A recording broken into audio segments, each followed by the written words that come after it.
Hello students, welcome to my online classes. Today I'll be starting with the second chapter of your English language. The chapter is pronouns. Student, you already know that what are pronouns. These are words that are used in place of nouns. So in this session we'll be doing the different kinds of pronouns. There are 9 kinds of pronouns. Some of the kinds you have already done in your previous classes, and few of the kinds I'll be introducing that to you in this session. So the 9 different kinds of pronouns are personal pronoun, possessive pronoun, interrogative pronoun, demonstrative pronoun, indefinite pronoun, reciprocal pronoun, relative pronoun, reflexive pronoun, and emphatic pronoun. So first I'll start with the personal pronouns. Now these pronouns are those that replaces noun. They may function as the subject or the object in a sentence. So personal pronouns are of two kinds. One is subjective when they function as a subject, and objective when they function as an object in the sentence. Now personal pronoun as a subject are I, we, you, they, he, she, it, whereas me, us, you, them, him, her, it are used as objects. Like for example, I didn't go to school. Here I is used as the subject. You should learn to play guitar. We won the match. So I, you, we in these sentences are subjective personal pronoun. They treated us warmly. He defeated her in race. Now they and he is subjective personal pronoun, whereas us and her is objective personal pronoun. Now next is possessive pronoun. These are those pronouns that indicate or show possession or relationship. These are mine, yours, hers, his, ours, and theirs. For example, this house is hers, this picture is mine. Now, a student, there are difference between possessive pronoun and possessive adjective is that in possessive pronoun it is placed after the verb, whereas possessive adjective comes before the noun. Okay. Next will be third kind is demonstrative pronoun. These pronouns are used to point at something or someone. These and those, this, that, these and those are demonstrative pronouns. This and that is used in singular case, and this is used for things that are nearer, and that for a thing that is a little far off. Similarly, these and those are used in plural cases. These for those for things that are near, and those that are far off. As for example, this is a beautiful vase. That is his house. These are beautiful paintings. Those are ripe mangoes. Next is interrogative pronouns. Now these pronouns are used for asking questions. The interrogative pronouns are who, what, which, whom. For example, what is your name? Who got this packet? Which is your bag? Whom are you waiting for? So these are the 4 kinds, and these 4 kinds you have already studied about these in your previous classes. Next is indefinite pronoun.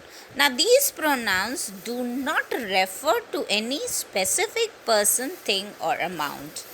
So these pronouns are used when we don't point out to any specific person, but it is referred to anything, noun or pronoun in general.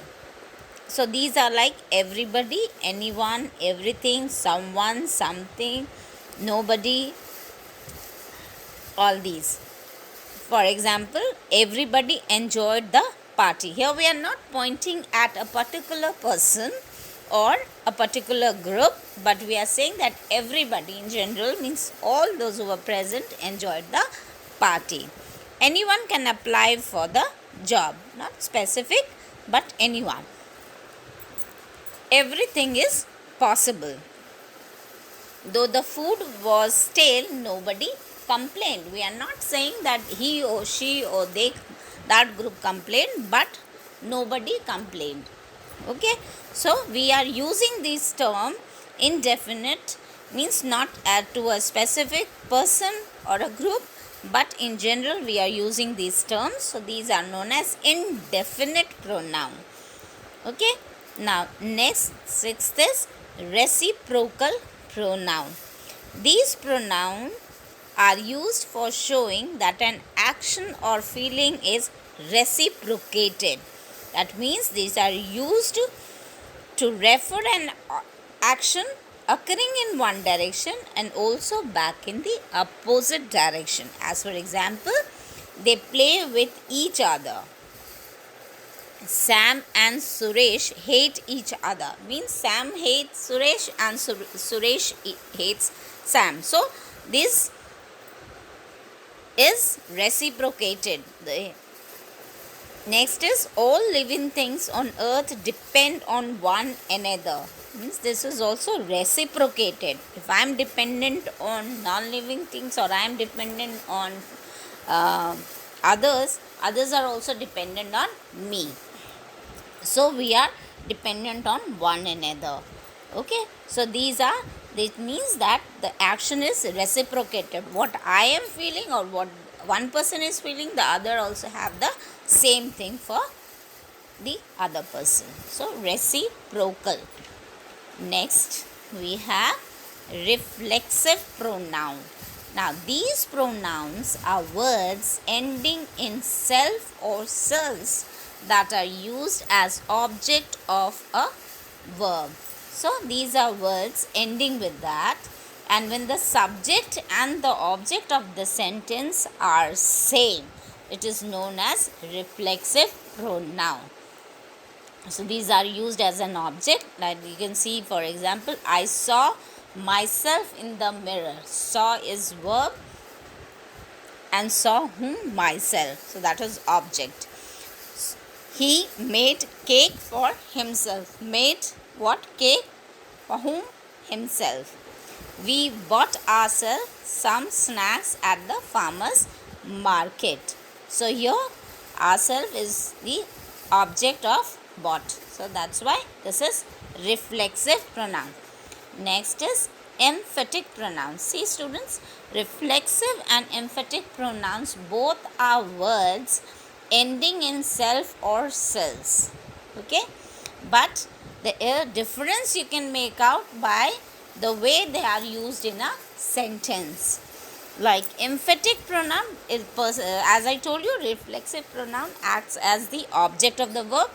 Emphatic pronoun are these pronouns, these self or selves words are used for emphasizing the subject. They are used and they are usually placed immediately after the noun or pronoun they are emphasizing, but it is not the case in all the examples, but mostly it is done like that, so that it is placed immediately after the noun or pronoun they are emphasizing. Also, so you can see, for example, you yourselves are to be blamed. They themselves committed it. We ourselves may complete it. The queen herself attended the party. And one more thing is that if you remove these words in the sentence, then also it will give you a complete meaning. Like, you are to be blamed, they committed it, we may complete it, the queen attended the party. So these words are only placed to emphasize the noun or the subject. Next is relative pronouns. Now, relative pronouns, these pronouns are words that often introduces a subordinate clause or a dependent clause in a sentence. Yes, that means relative clause gives some information about the noun they qualify, or about someone or something that we need to know in order to understand what or who is being referred. Okay, that the children whom we love dearly need better education. Okay, so whom we love dearly is the clause, subordinate clause. This is the book which everybody is talking about. Which book? Which everybody is talking about. That's all for this session. In my next video, I'll be describing about the different kinds of relative clauses. Till then, bye.